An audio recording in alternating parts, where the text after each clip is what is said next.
Hello friends, welcome to my YouTube channel. आज हम लोग संस्कृत विषय के 15 इंपॉर्टेंट ऑब्जेक्टिव क्वेश्चन डिस्कशन करेंगे जो आपके एमपी टेट, सी टेट या फिर वर्ग 3 किसी भी एग्जाम में पूछे जाते हैं। तो अगर आप हमारे चैनल पर नए हैं तो चैनल को सब्सक्राइब जरूर करिए। तो चलिए शुरू करते हैं कि प्राथमिक कक्षाया छात्राणां कृते भाषाया पठनार्थम अधोलिखितं कथं विषयं योग्यतं भवेत्। प्राथमिक कक्षा में जो बालक स्टडी करता है, पढ़ता है, तो उसको किस विषय में योग्यता होनी चाहिए। ठीक है, मम विश्वम परिवहनम, मम देशः या फिर मम परिवार है। तो उसे जो है कौन सा ऑप्शन सही माना जाएगा? ऑप्शन नंबर डी जो है मम परिवार है, अर्थात अपने परिवार के विषय में अच्छी योग्यता होनी चाहिए। प्राथमिक कक्षाया छात्रेभ्यः भाषाया पठनार्थ मम परिवारः इति उपयुक्तः विषयमस्ति।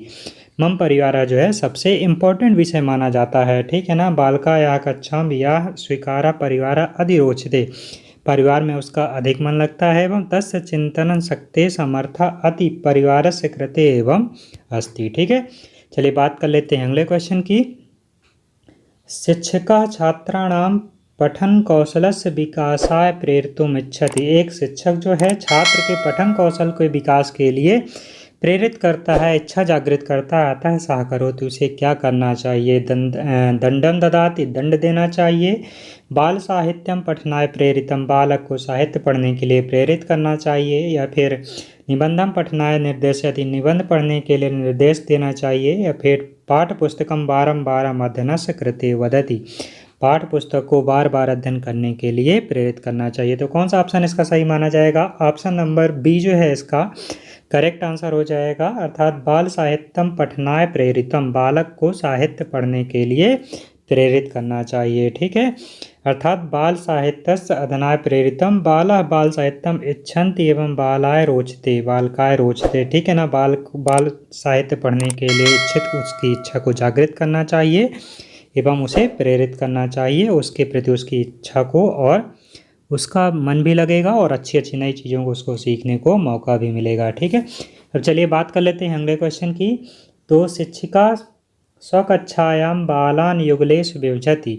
शिक्षिका जो है स्वकक्षायाम अपने कक्षा में बालना युगलेषु विभजति, बालकों को युगल में विभाजित करती है, अर्थात ग्रुपों में डिवाइड करती है। 2 ग्रुपों को बना देती है, 2 से 3 ग्रुपों को बना दिया जाता है एक कक्षा में। और फिर तान युगलान स्वपुस्तकान विनिमयम कृत्वा, मतलब एक दूसरे को पुस्तकों को आपस में बदलने के लिए बोला जाता है। निर्देशानुसार संशोधन कर्तुम सूचयति, निर्देश के अनुसार संशोधन करने के लिए सूचित करती है। एवं सा किम कर्तुम इच्छति, इसके लिए क्या करना चाहिए उसे? तो ऑप्शन नंबर ए जो दिया हुए 4 ऑप्शन लिखे हुए हैं आपके सामने, तो कौन सा ऑप्शन सही माना जाएगा?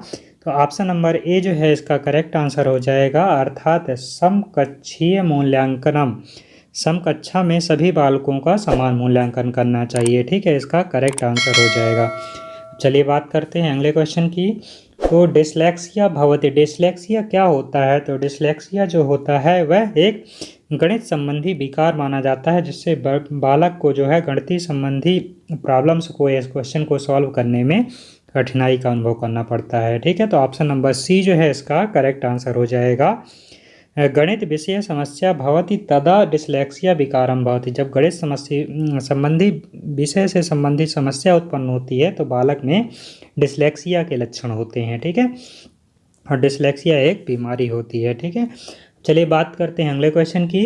उपचारात्मकम शिक्षणम अस्ति, उपचारात्मक शिक्षण क्या होता है? ठीक है, उपचारात्मकम शिक्षणम अस्ति निदानम अधिगमात्मक रिक्तिपूर्णम च प्रतिभाशाली छात्रेभ्यः शिक्षणम, या फिर पाठ क्रमोत्तरम शिक्षणम, या फिर अतिरिक्त शिक्षणम। तो कौन सा ऑप्शन सही माना जाएगा? उपचारात्मक शिक्षण क्या होता है? तो उपचारात्मक शिक्षण जो होता है वह निदानात्मक अधिगम रिक्ति पूर्तिम च, अर्थात निदान करता है, एक समस्या को सॉल्व करने में हमारी मदद करता है। उपचार करना मतलब किसी भी समस्या का समाधान करना।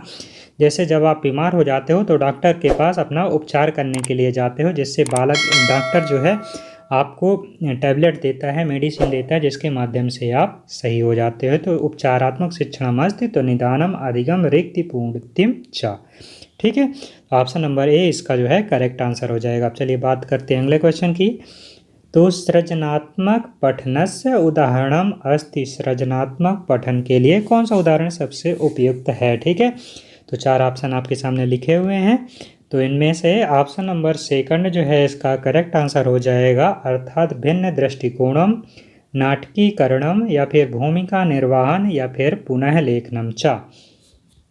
सृजनात्मक पठनस्य उदाहरणम भिन्न दृष्टिकोण रखना चाहिए दूसरे बालकों के कंपेयर में, और नाटकीकरण की भूमिका निभानी चाहिए, और निर्वहनम पुनः लेखनम च, अर्थात पुनः लिखना चाहिए एक के पाठ को, या फिर एक पढ़े हुए पाठ को पुनः पढ़ना चाहिए। सृजनात्मक पठनेश बालकस्य सर्वांगीण विकासना संभवा, अर्थात सृजनात्मक पाठ पढ़ते समय बालक का सर्वांगीण विकास होता है, सभी फील्डों में उसका बराबर विकास होता है, जिससे बालक अपने जीवन में अच्छी ऊंचाइयों को छूता है और अपने जीवन में उपलब्धियों को प्राप्त करता है। चलिए अगला क्वेश्चन देख लेते हैं। बालकाय भाषा अधिगमस्य कृते उपयुक्तम अस्ति, बालक जो है भाषा अधिगम में क्यों उपयुक्त माना जाता है। ठीक है, कृते उपयुक्तम अस्ति, तो बालकाय भाषा अधिगमस्य कृते उपयुक्तम अस्ति, तो ऑप्शन नंबर ए जो है इसका करेक्ट आंसर हो जाएगा, अर्थात समग्र भाषा परिवेशः,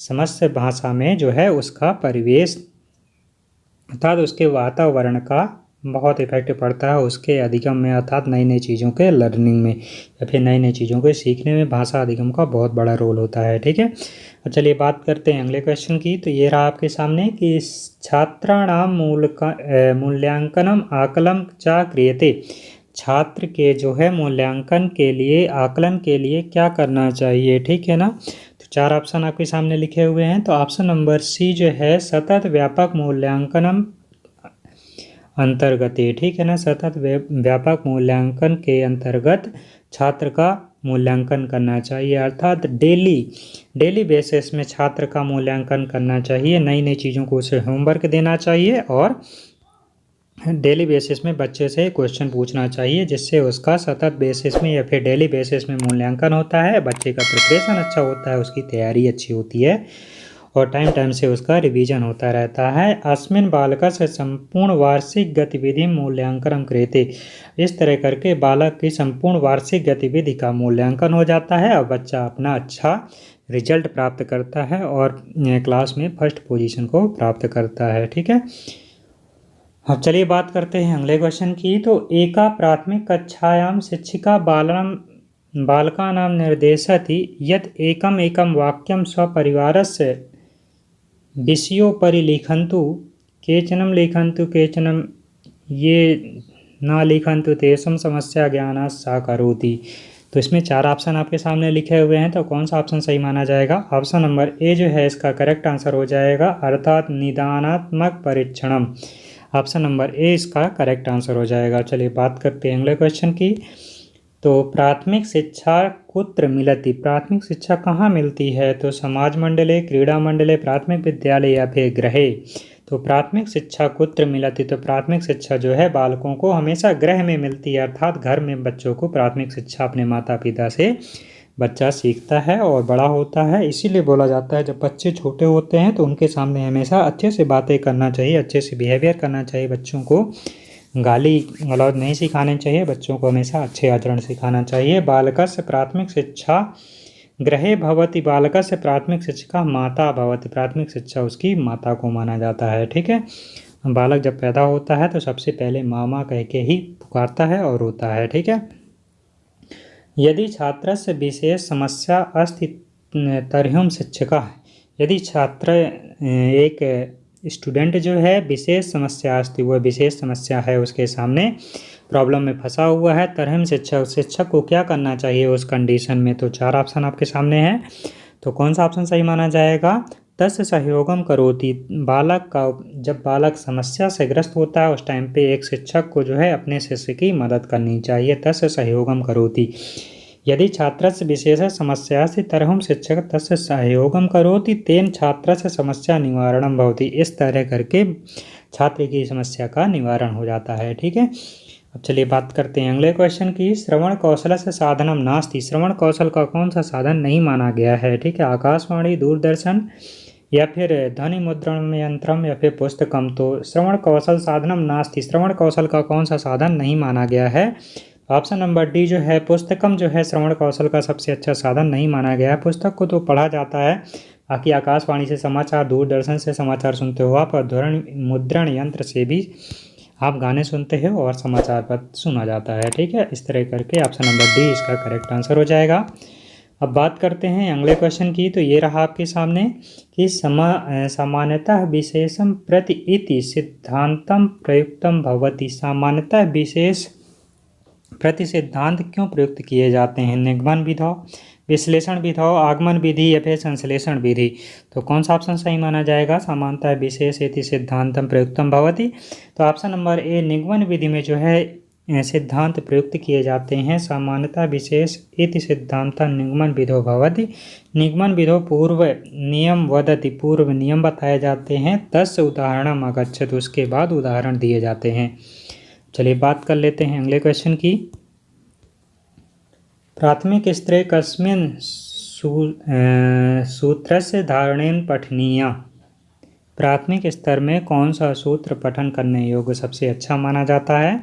तो 4 ऑप्शन आपके सामने हैं। तो ऑप्शन नंबर बी जो है इसका करेक्ट आंसर हो जाएगा सरलतम कठिन प्रति। सरल से कठिन की ओर जाना प्राथमिक स्तर में सूत्र पढ़ना सबसे अच्छा माना जाता है। ठीक है, चलिए बात कर लेते हैं लास्ट क्वेश्चन की इस वीडियो के।